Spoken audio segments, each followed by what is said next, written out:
Boa tarde, queridos alunos e alunas do segundo ano. Sejam bem-vindos a mais uma videoaula. Peço que vocês peguem o livro de Cidadania, Moral e Ética e abram na página 66. Vamos ler hoje sobre a vizinhança. O que podemos fazer para transformar a comunidade num ambiente mais gentil, mais agradável, cheio de harmonia, de ajuda ao próximo.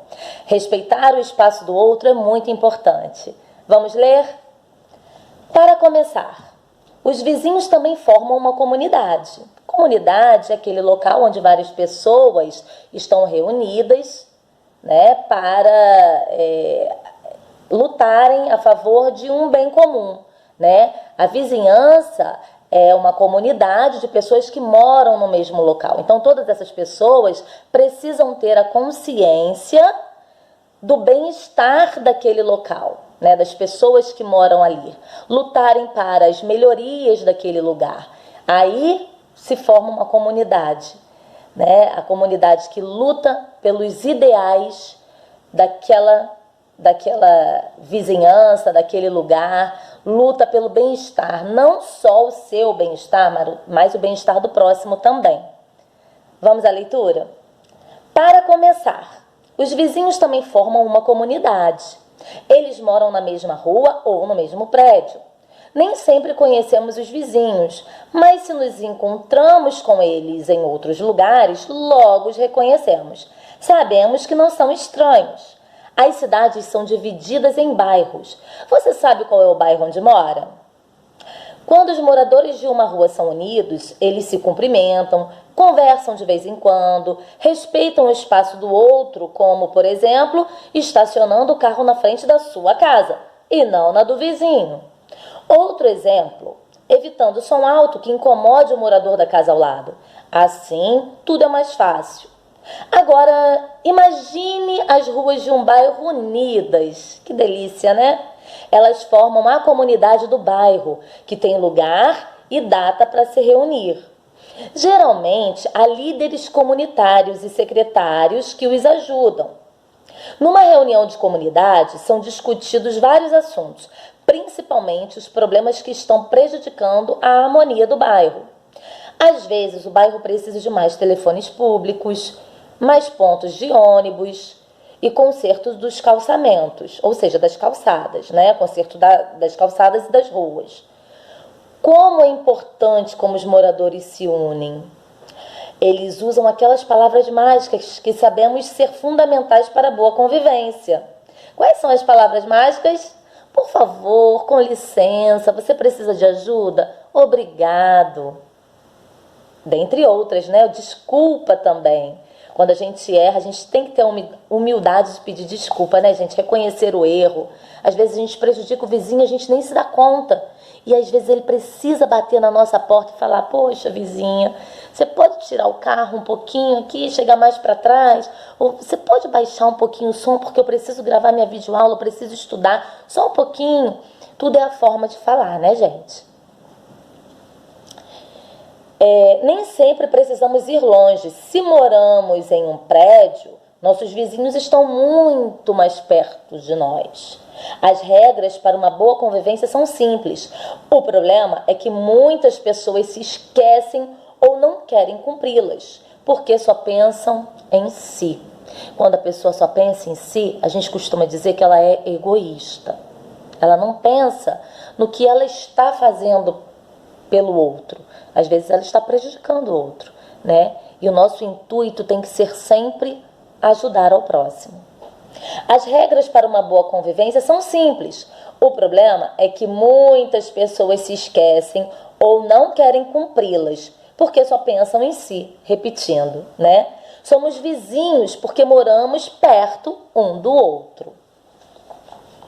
Vamos para a página 67, a nossa última página do capítulo 2, a nossa última página de hoje, desta disciplina. Após essa aula, vocês vão ficar com produção de texto, tá? Vamos fazer aí a página 67. Marque as frases que mostram o que é preciso para ter uma boa convivência com seus vizinhos. E aí vocês vão ler cada frase, pensar bastante, lembrando, não temos que pensar só no que o outro vai sentir. A gente tem que pensar se colocando no lugar dele. Vamos nos colocar no lugar do outro. Se fosse comigo, será que eu suportaria? Será que seria bom para mim? Puxa, seria super chato. Então eu não vou fazer com o outro, né? Estacionar o carro na frente da garagem do vizinho, tá certo isso? E se o vizinho precisar sair com o carro dele? E o seu carro tá lá parado, atrapalhando a saída do vizinho? Não é certo, né? A gente tem que pensar também no que pode acontecer com o outro, no que ele pode precisar. Ser gentil? Sim, marca um X aí. Gentileza gera gentileza. Colocar lixo na calçada do vizinho, gente, tá certo? Ou colocar lá na lixeira do vizinho, quando ele precisar da lixeira, tá ocupada. Tá errado, né? Cumprimentar o vizinho, bom dia, boa tarde, boa noite, como vai? Tá precisando de alguma ajuda hoje? Ajudar quando for preciso, muito importante, ajudar quem precisa. Não colocar o som com volume alto. Às vezes, o vizinho está com um bebê novinho em casa, o bebê não dorme à noite, está dormindo durante o dia. O som é bom quando a gente ouve ele. Não precisa que o outro ouça. 2. Observe as cenas. Pinte a que representa a falta de uma boa convivência. E aí? Na primeira imagem tem crianças brincando, chegou mais uma pessoa ali, está cumprimentando, sendo gentil. E na segunda imagem, o que está acontecendo aí?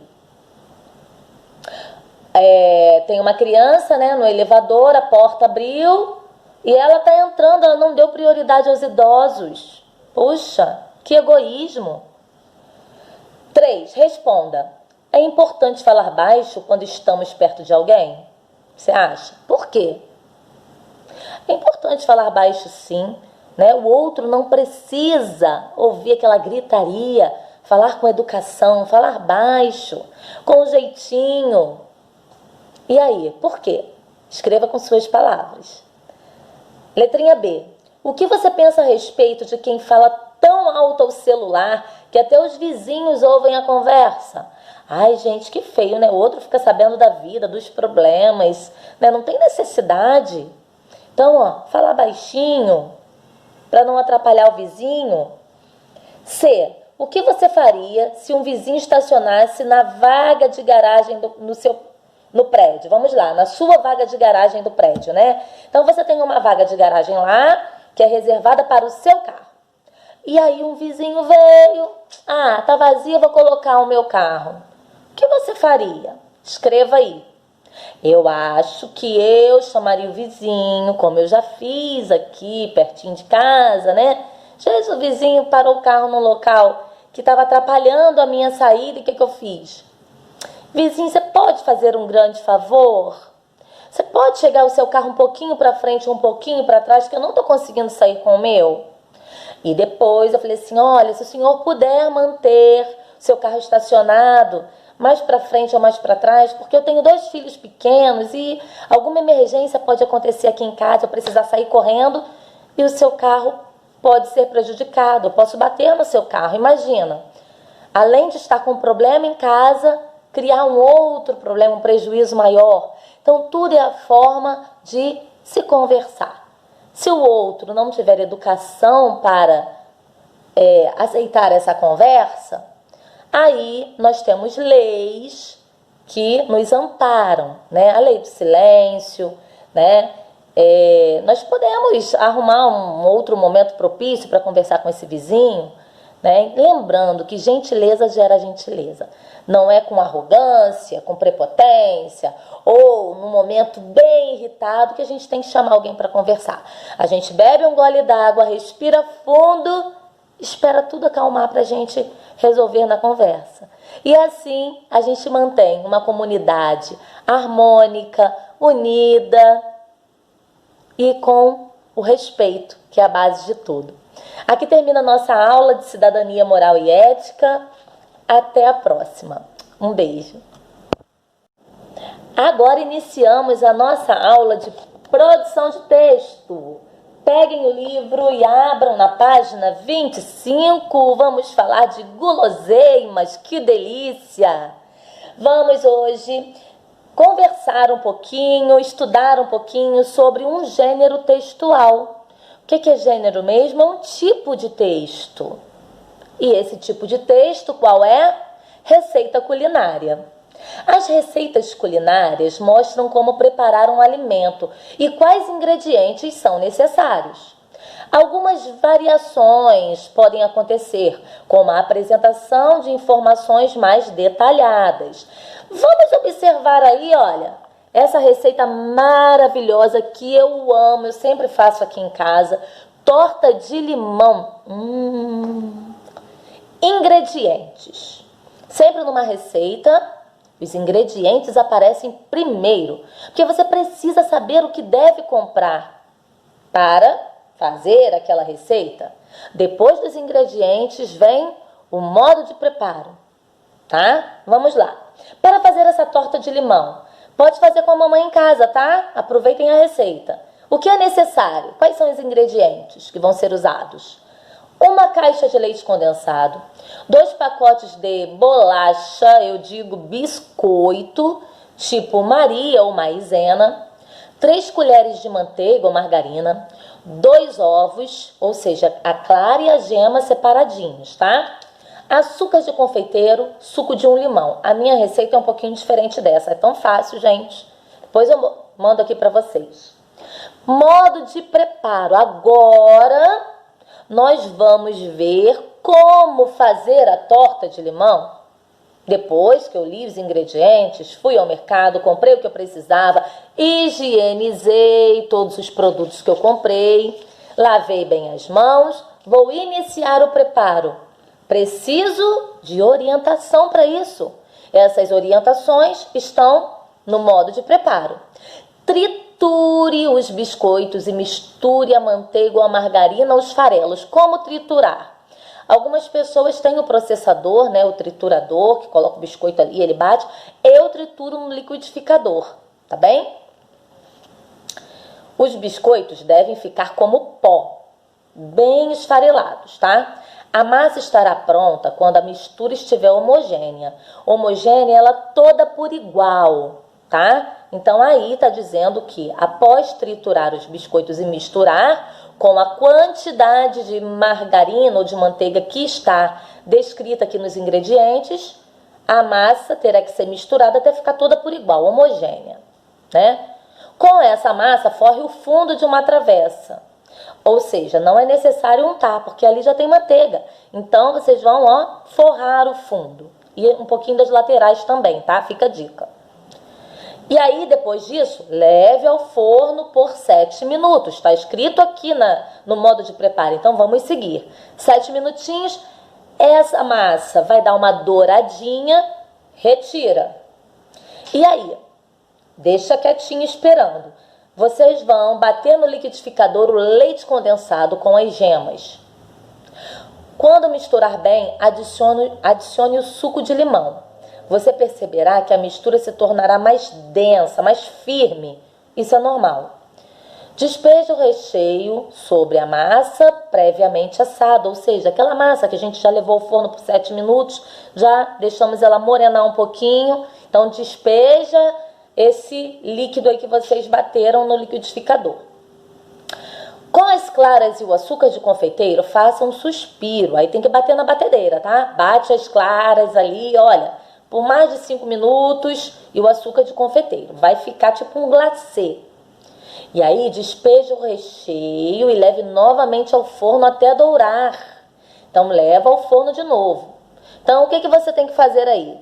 Já que usou o forno daquela primeira vez, pode deixar ele ligado bem baixinho, depois volta com a torta para o forno.